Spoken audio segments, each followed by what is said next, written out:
বিশ্বকাপের মঞ্চে আবারও ইতিহাসের খুব কাছাকাছি দাঁড়িয়ে আছেন লিওনেল মেসি।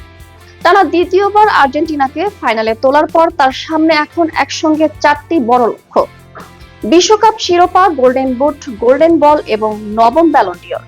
আর ফুটবল বিশ্লেষকদের মতে ফাইনালে মেসির ভালো পারফরম্যান্সই এই চার অর্জনের পথ আরো অনেকটাই সহজ করে দিতে পারে। বিশ্বকাপের আগে ব্যালন ডি'র দৌড়ে কিলিয়ান এমবাপ্পে, লামিন ইয়ামাল কিংবা উসমান দেম্বেলের নাম বেশি উচ্চারিত হয়েছিল।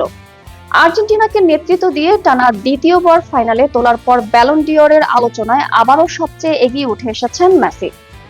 শুধু দলগত সাফল্য নয়, ব্যক্তিগত পারফরম্যান্সও দুর্দান্ত ছন্দে আছেন আর্জেন্টাইন অধিনায়ক। তবে গোল্ডেন বুটের লড়াইয়েও নাটকীয় মোড় এসেছে।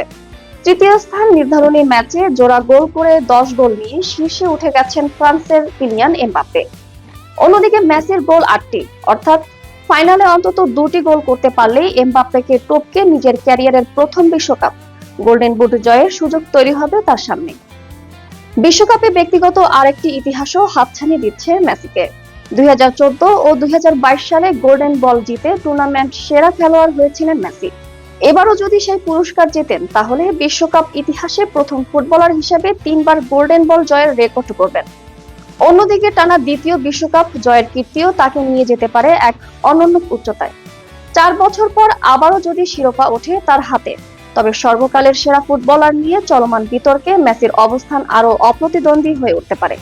অর্থাৎ স্পেনের বিপক্ষে এই ফাইনাল শুধু একটি শিরোপা নির্ধারণের ম্যাচ নয়, এটি হতে পারে লিওনেল মেসির কিংবদন্তি ক্যারিয়ারের সবচেয়ে স্মরণীয় 90 মিনিট, যেখানে এক রাতেই বিশ্বকাপ, গোল্ডেন বুট, গোল্ডেন বল এবং ব্যালন ডি'রের পথ আরো উজ্জ্বল করে দিতে পারেন ফুটবলের এই মহাতারকা।